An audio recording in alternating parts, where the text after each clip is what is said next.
Commander Velthar stood on the bridge of his massive flagship, the Dark Sovereign, watching history unfold before his 4 eyes. Through the panoramic viewports, he could see the greatest military force ever assembled in the galaxy's 3-billion-year history. 10,000 warships from 12 different species stretched across space like a deadly constellation, their hulls shimmering with energy shields that could deflect meteor impacts. The Catherian dreadnoughts floated like metal mountains, their triple plasma cannon arrays glowing with barely contained power. Beside them, the sleek Vorthak destroyers resembled silver daggers, their hulls lined with quantum torpedo launchers that could phase through solid matter before exploding. The crystalline Zephyrian cruisers looked like floating jewels, but Velthar knew their harmonic weapons could shatter entire asteroids with sound waves alone. "Commander," Officer Zixtal approached, his scaled hide reflecting the bridge's blue lights. "Final fleet status report. All 12 species have confirmed battle readiness. The Mordak heavy carriers report their fighter squadrons fueled and armed.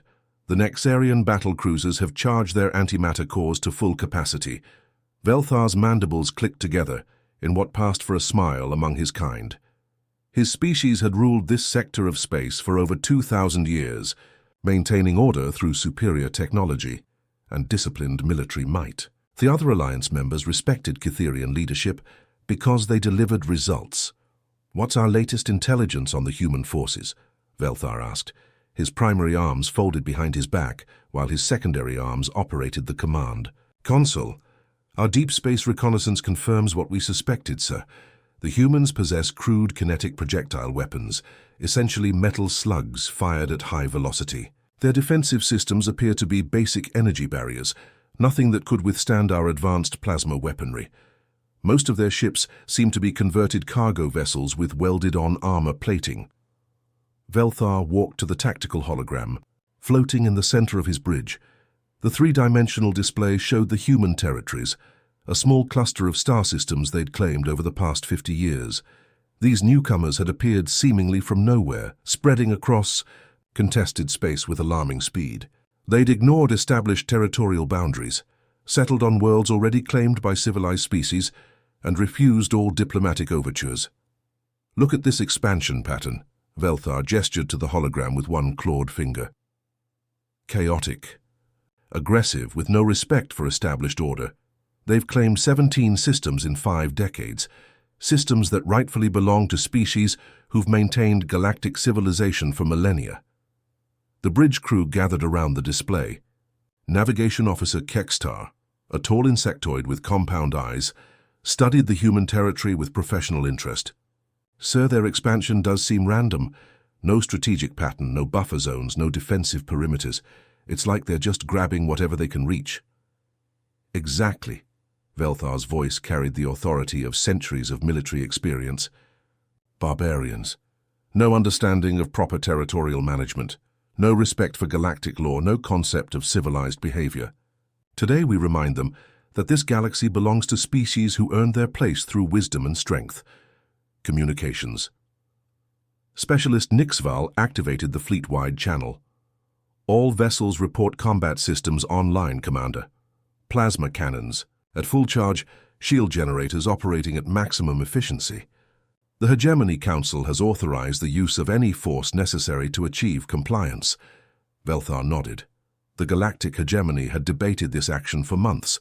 Some councillors argued for continued diplomatic efforts, but the human expansion had finally crossed too many lines.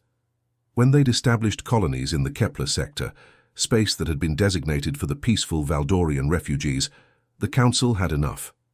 "Open channels to all fleet commanders," Velthar commanded. The bridge's main screen divided into multiple windows, showing the faces of the Alliance's senior officers. Admiral Thexmore of the Vorthak Navy, General Zeroth representing the Mordak, Forces Commander Velnira of the Zephyrian Fleet, 12 different species united in purpose. "Fellow commanders," Velthar began, his voice carrying across the vastness of space to 10,000 ships. "Today we enforce the natural order. These humans have spread across our galaxy like a plague, taking what doesn't belong to them, ignoring laws that have maintained peace for generations. They mistake our patience for weakness, our diplomacy for fear. Approving sounds came from the various alien commanders, clicks, growls, harmonics, and electronic tones that represented agreement across a dozen different species. They will learn today that civilization has teeth, Velthar continued. We are not primitive raiders or desperate scavengers. We are the inheritors of technologies perfected over millions of years. Our weapons can crack moons, our shields can deflect stellar radiation, our ships can phase between dimensions. What can these upstart humans possibly field against such power? The alien fleet began moving forward in perfect formation, their engines creating a light show of different propulsion technologies. Plasma drives, quantum tunnelers, gravity manipulators, and exotic matter reactors all worked in harmony, pushing the greatest armada in galactic history toward the small, insignificant system humans called home.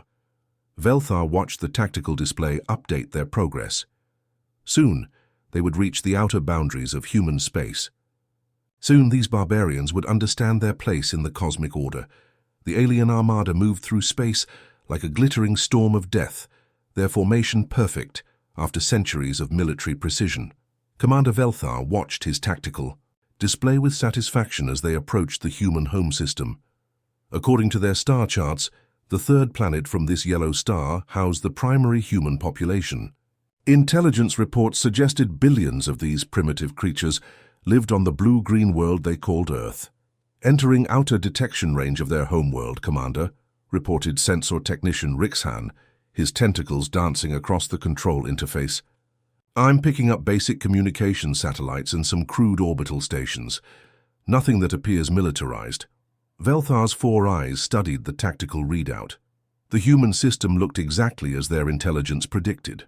A backwater, collection of planets with minimal space infrastructure, a few mining operations on asteroids, some research stations on the outer planets, but no sign of serious military presence. Sir, Navigation Officer Kextar suddenly straightened at his station, his compound eyes reflecting confusion. I'm detecting movement near the third planet's natural satellite. The main view screen shifted focus, zooming in on Earth's moon. At first, nothing seemed unusual about the grey, cratered surface. Then, like a nightmare emerging from shadow, something vast began to separate itself from the lunar darkness. What in the void is that? Whispered communications specialist Nixval, her scaled hands frozen over her console. The object wasn't reflecting any light. Its surface absorbed photons like a hungry darkness, making it nearly invisible against the black of space. Only its movement gave it away as it drifted clear of the moon's gravitational shadow. As more of its bulk became visible, the alien bridge crew fell into stunned silence. Scan it, Velthar commanded, though his voice carried a tremor he didn't recognize. Full spectrum analysis. I want to know what we're looking at. Rixhan's tentacles worked frantically across his instruments. Sir, the vessel is massive. Length approximately 15 kilometers, width 8 kilometers, height 3 kilometers. Its mass readings are off our charts. 15 kilometers, Officer Zixtal's voice cracked. That's larger than our battle. Stations. The human ship continued its slow emergence from lunar shadow, revealing more of its impossible bulk. Its hull wasn't smooth like civilized vessels, but angular, brutal, covered in geometric patterns that served no aesthetic purpose. Thousands of ports and openings dotted its surface, each one large enough to house entire fighter squadrons. Energy readings, sir, Rixhan reported, his voice barely above a whisper. I'm getting nothing. No plasma signatures, no quantum resonance, no antimatter traces. Whatever powers this thing, it's not in our databases. Velthar studied the tactical display, trying to make sense of what he was seeing. The ship's design violated every principle of spacefaring vessel construction he'd learned in his 2 centuries. Go of military service, it looked less like a starship and more like a floating city built for war. One vessel, he muttered, disbelief coloring his words. They're sending one ship against 10,000. Perhaps it's symbolic, suggested Kextar, though doubt filled his harmonics. A gesture of defiance before surrender. Before anyone could respond, their communication array suddenly activated without being touched. The bridge lights dimmed, as an unknown signal overwhelmed their receivers. When the static cleared, A human voice filled the bridge, calm, professional, speaking galactic standard with perfect pronunciation. Unknown fleet. This is Captain Hyunwoo of the United Human. Starship Vengeance. Please state your intentions in soul space. The aliens exchanged glances. The voice carried no fear, no panic, no recognition of the overwhelming odds. It sounded like someone greeting visitors at a social gathering. Velthar activated his command. Microphone. This is Commander Velthar of the Catherian Empire, speaking for the Galactic Hegemony Council. We demand your immediate surrender and the complete evacuation of all human colonies in disputed territories. A pause stretched across space. Velthar could hear his own breathing apparatus cycling in the silence. Around him, his bridge crew waited for the predictable human response. Panic, pleas for mercy, desperate attempts at negotiation. Instead, Captain Hyunwoo's voice returned, still carrying that unsettling calm. I see, that's quite a demand, Commander. Give us a moment to consider your request. Consider? Velthar's mandibles clicked in confusion. There's nothing to consider. You're facing the largest military force in galactic history. Surrender is your only option. Oh, we're aware of your fleet size, the human replied conversationally. Impressive formation, by the way, very disciplined. Our sensors counted 10,347 vessels across 12 different species. Quite the coalition you've assembled. Rixhan looked up from his sensors with alarm. Sir, how could they have counted our exact numbers? Our fleet is spread across thousands of cubic kilometers. The human captain continued as if he'd heard the question. We've been tracking your approach since you entered our outer system perimeter 6 hours ago. Fascinating propulsion technologies you're using. The Vorthak quantum drives are particularly elegant. Impossible, Nixvel whispered. Our stealth field should have masked our approach. Commander Velthar, Captain Hyunwoo's voice carried a note of curiosity now. Before we discuss terms, would you mind if we exchanged a small demonstration of capabilities? Nothing aggressive, just so we understand what we're all working with here. Velthar stared at the massive dark shape on his view screen. The human vessel hung in space like a patient predator, its thousands of weapon ports facing his fleet with what almost seemed like casual interest. What kind of demonstration, he asked, though something deep in his military instincts screamed warnings.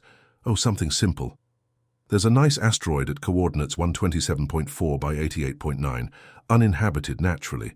Perhaps you could show us what your impressive fleet can do against a stationary target. The alien commander found himself nodding before he realized what he was agreeing to. Something about the human's tone suggested this wasn't really a request. Captain Hyunwoo's voice drifted across the void between the massive fleets, carrying that same unsettling calm that had begun to unnerve the alien commanders. Commander, Velthar, I appreciate your patience. Before we discuss your demands, would you mind giving us a demonstration of your fleet's capabilities? There's a suitable target at coordinates 127.4 by 88.9, a nice large asteroid, completely uninhabited. Commander Velthar's tactical display immediately highlighted the target. The asteroid was roughly 3 kilometers across, a typical space rock drifting in the outer reaches of the system. His tactical officer Nixval turned to face him with obvious confusion written across her scaled features. Sir, why would they request this? It makes no tactical sense. They're asking us to show them exactly what they'll face. Velthar studied the human vessel on his view screen. The massive dark shape hung motionless in space, its thousands of weapon ports aimed casually in their direction. Perhaps the humans wanted to witness the overwhelming power arrayed against them before surrendering. Maybe seeing the destruction would convince them that resistance was futile. Perhaps they wished to understand the futility of their position, Velthar replied, his mandibles clicking with confidence. Very well. All ships target the asteroid at the designated coordinates. Prepare for full weapons demonstration. The communications officer opened channels to the entire fleet. All vessels, this is Flagship Command. Target asteroid at 127.4 by 88.9. Weapons free. Show these humans what galactic civilization can accomplish. Across the vast Armada, 10,000 warships turned their attention to the distant asteroid. The Catherian dreadnoughts powered up their triple plasma cannon arrays, each weapon capable of melting through starship armor like butter. The sleek Vorthak destroyers charged their quantum torpedo launchers, weapons that could phase through solid matter before exploding from within. Zephyrian cruisers hummed with harmonic energy, preparing to unleash sound waves that could shatter molecular bonds. "All ships report target lock," announced weapons coordinator Zexmar. "Plasma cannons charged to full power, quantum torpedoes armed and ready, harmonic disruptors at maximum frequency." Velthar raised one primary arm. Fire, the vacuum of space, erupted in light and energy. Thousands of plasma beams lanced out from the alien fleet, brilliant streams of superheated matter that turned the darkness into a blazing constellation of destruction. Quantum torpedoes phased through reality itself, their exotic matter warheads primed to detonate on impact. Harmonic waves rippled through space, invisible but deadly. The asteroid never stood a chance. The first plasma stream struck its surface and instantly vaporized tons of rock and metal. The quantum torpedoes phased through its structure before, exploding simultaneously throughout its mass. Harmonic waves shattered its molecular structure at the atomic level. For a brief moment, the 3-kilometer asteroid became a miniature star, glowing white-hot as it absorbed more energy than most planets receive from their suns. Then it began to break apart, fragmenting into thousands of pieces that scattered across space like glowing confetti. "Target eliminated," reported Zexmar with satisfaction. "Complete molecular disruption achieved. No piece larger than 50 meters remains." The alien bridge crew watched the destruction with professional pride. This was the power of galactic civilization, the combined technological might of 12 species, refined over millennia of warfare and engineering excellence. "Impressive work, Commander," came Captain Hyunwoo's voice, still carrying that maddening calm. "Quite a light show, very coordinated. Now, if you'll permit us to reciprocate with our own demonstration." Velthar studied his tactical display.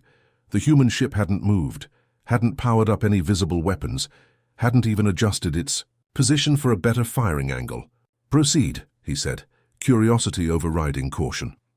On the view screen, the massive human vessel shifted slightly. Its dark hull seemed to ripple along one section, and a single port opened near its bow. The opening was small compared to the ship's enormous bulk, perhaps 20 meters across. "That's it," whispered Officer Zixtal. "One weapon port." Sensor technician Rixhan suddenly jerked upright at his station, his tentacles dancing frantically across his instruments. "Wait, sir, I'm reading the energy buildup. This can't be right." "What is it?" Velthar demanded. "The power levels, sir, they're off our charts. Whatever they're charging up, it's drawing more energy than our entire fleet combined." Before anyone could respond, the human ship fired. There was no visible beam, no plasma stream, no exotic energy discharge, just a projectile, a simple dark object that emerged from the weapon port and accelerated with impossible speed. "Track that projectile," Velthar ordered. "Sir, it's accelerating beyond our measurement capabilities," Rixhan reported, his voice filled with growing alarm. "Velocity is approaching significant fractions of light speed." The projectile struck the scattered remains of the asteroid they had just destroyed. But it didn't stop there. The dark object punched through the debris field as if it wasn't there, continued past the asteroid's former location, and struck the 2 small moons that had been orbiting behind it. The moons didn't explode. They didn't fragment. They simply ceased to exist, consumed by the relativistic impact of an object moving at 99% the speed of light. The projectile continued on its trajectory, disappearing into the depths of space where it would eventually strike. Some distant star system, with the force of a stellar collision. The alien bridge fell into absolute silence. Every crew member stared at their instruments, trying to process what they had witnessed. Where moments before there had been an asteroid, field and 2 natural satellites, now there was only empty space and slowly expanding clouds of exotic particles. "Fascinating physics, isn't it?" Captain Hyunwoo's voice broke the silence. "Relativistic kinetic kill vehicles. When you accelerate even a small mass to near light speed, it carries the destructive power of antimatter without the storage problems." Velthar found his voice, though it came out as barely a whisper. What did you just fire at us?" "Oh, that wasn't fired at you, Commander. That was just our demonstration." And to clarify something that might be causing confusion, That projectile was fired from our smallest point defense weapon, what you might call our close-range defensive system for dealing with incoming missiles. The implications hit the alien command crew like a physical blow. If that level of destruction came from their point defense systems, what could their main weapons accomplish? Point defense? Nixval's voice cracked. That was point defense. Indeed. We find it's quite effective against incoming projectiles. Though I should mention, the Vengeance carries approximately 4,000 of those particular weapon systems, just for reference. The silence on the alien bridge stretched like a taut wire ready to snap. Commander Velthar stared at the empty space where 2 moons had existed moments before, his 4 eyes trying to process the impossible. The human weapon hadn't just destroyed those celestial bodies, it had erased them from existence so completely that even their gravitational signatures had vanished. Captain Hyunwoo's voice returned, carrying that same conversational tone that had begun to feel more terrifying than any battle cry. You see, Commander, humans have a rather unique perspective on warfare compared to the rest of the galaxy. We're apparently the only species that successfully weaponized our own extinction, and we did it multiple times throughout our history. Velthar managed to find his voice, though it came out as a rasp. What do you mean by that? Well, let me give you some context, the human captain replied, as if discussing the weather. Long before we reached the stars, we developed nuclear weapons, devices that could level entire cities, poison vast areas of land for generations, and trigger global climate disasters. We built thousands of them and pointed them at ourselves. The alien crew exchanged bewildered glances. Officer Zixtal leaned forward at his station. For you created weapons to destroy your own cities? Oh, that was just the beginning, Hyunwoo continued cheerfully. We also perfected biological warfare, engineered plagues that could wipe out our entire species within months, chemical weapons that could kill everything in areas larger than some of your smaller planets. We even developed artificial intelligences specifically designed to end civilizations, though we had to be careful with those after a few incidents. Navigation officer. Kekstar's compound eyes reflected confusion and horror. But why would any species create such things? Because we're very thorough when it comes to solving the problem of enemies existing, the human explained. You see, most galactic species develop their technology for exploration, trade, scientific advancement, noble pursuits. Humans, on the other hand, have spent most of our history trying to kill each other more efficiently. Velthar studied his tactical display, trying to understand what kind of species they were dealing with. Surely you've moved beyond such primitive thinking now that you've reached space. Oh, Commander, you misunderstand. We didn't abandon those weapons when we reached the stars. We improved them. Every human warship carries enough firepower to sterilize entire worlds because, frankly, we never learned the meaning of proportional response. When humans go to war, we don't aim to defeat the enemy. We aim to ensure the enemy can never threaten us again. Sensor technician Rixhan suddenly jerked upright at his station, his tentacles writhing in panic. Commander, multiple contacts decloaking around us. They're everywhere. The main tactical display erupted in new signatures. What had appeared to be empty space around the alien fleet now revealed itself to be occupied by dozens of massive human vessels. Each ship was larger than the Vengeance, their dark hulls materializing from some form of advanced stealth technology that had rendered them completely invisible.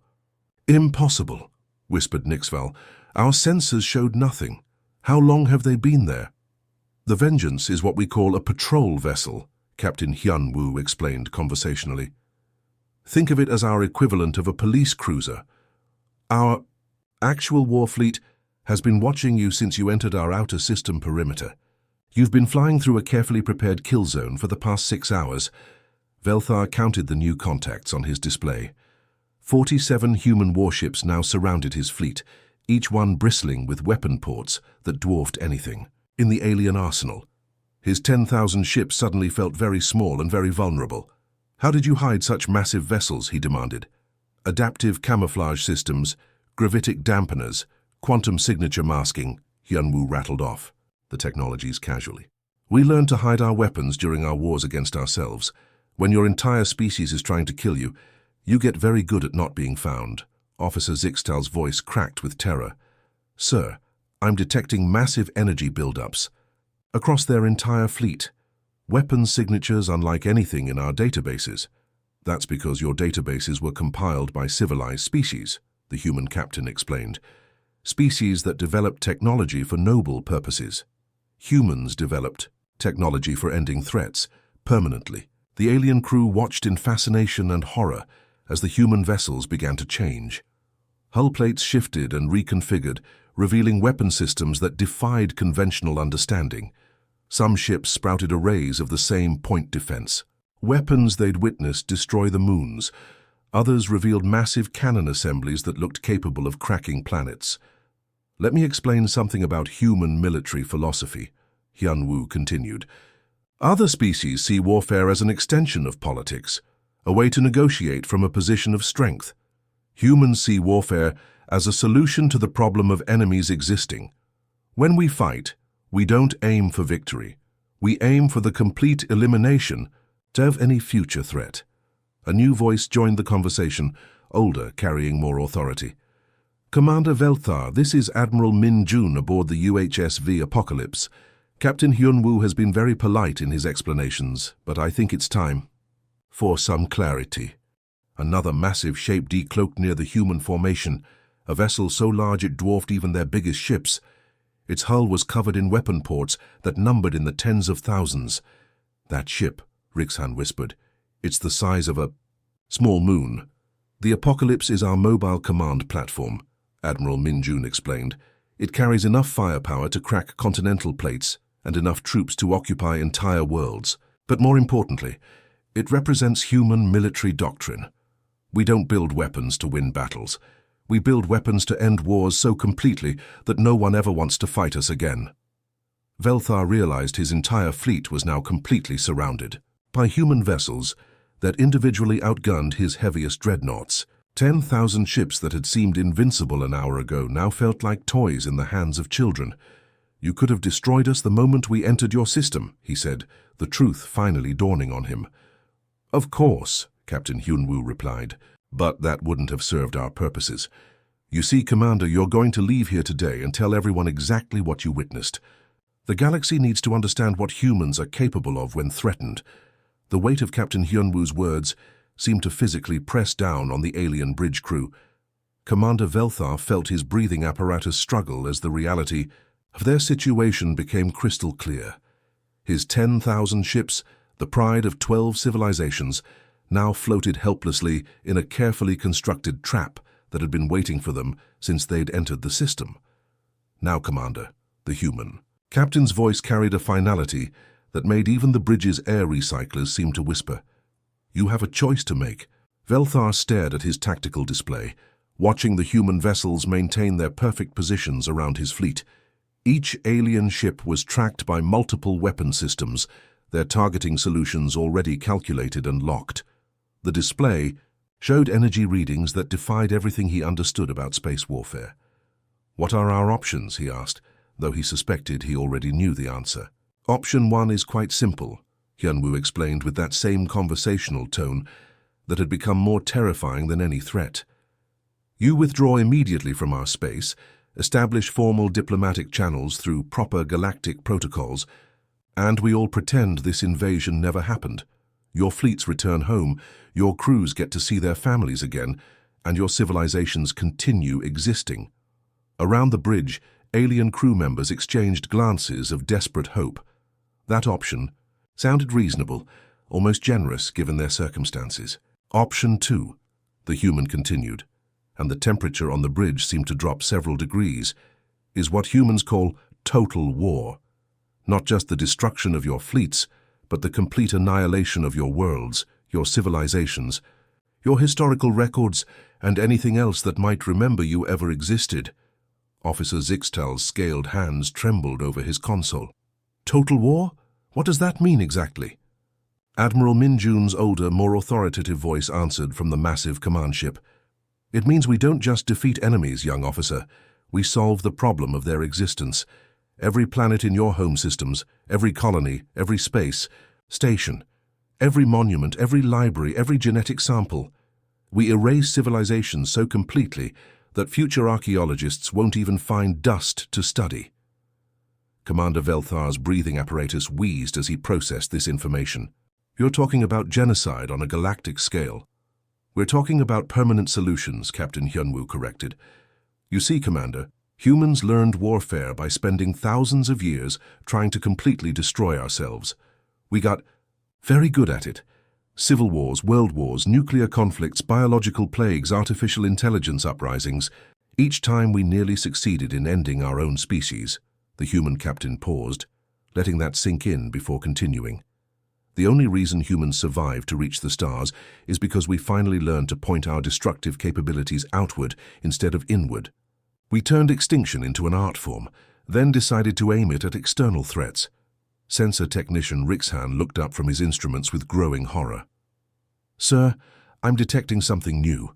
The human ships are changing configuration. Again.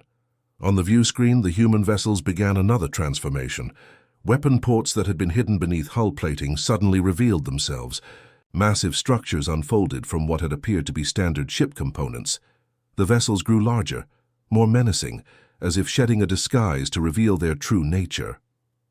What you're seeing, Admiral Min-jun explained, are our ships dropping, their peaceful configurations.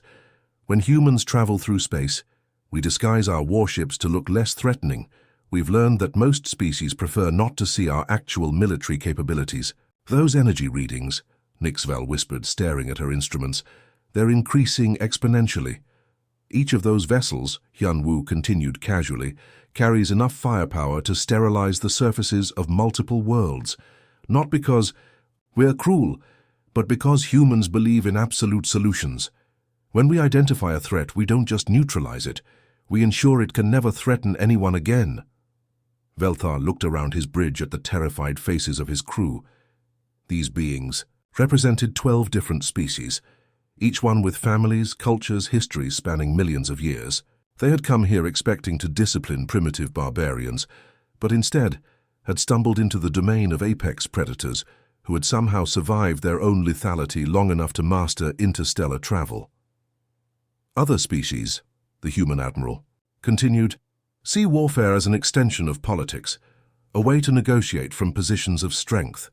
Humans see warfare as pest control. When something threatens us, we don't capture it, negotiate with it, or try to understand it. We eliminate it completely and permanently. The alien commander realized that every moment they remained in human space, more targeting solutions were being calculated, more weapons were being charged, more systems were being prepared for what humans apparently considered routine extermination protocols. Commander, one of his subordinates whispered urgently, we need to make a decision. Velthar closed his 4 eyes and tried to imagine explaining this encounter to the Galactic Hegemony Council. How could he describe a species that had weaponized extinction itself? How could he explain that humanity's greatest achievement wasn't reaching the stars, but surviving their own nature long enough to do so? All ships, he commanded, his voice barely above a whisper. Full retreat. Maximum speed. Leave this system immediately. The order went out across 10,000 vessels. Engines that had advanced toward Earth with confidence now fired desperately in reverse, carrying their crews away from humanity's domain as quickly as their technology allowed. As the alien armada fled, their sensors continued tracking the casual, power signatures of human weapons following their escape trajectory. Even in retreat, they remained within range of weapons that could reach across star systems to eliminate threats. Captain Hyunwoo's final transmission followed them into the darkness. Safe travels, Commander. When you report back to your council, please remember to mention that this was just our local defense fleet. Oh, and Commander, next time you're planning to visit human space, please call ahead. We prefer scheduled appointments. The universe had learned a new truth that day. Somewhere in a small corner of the galaxy lived a species that had turned self-destruction into an art, then pointed that art at the stars. They had encountered humanity not at its most aggressive, but at its most polite. The cosmos would never be the same. The end.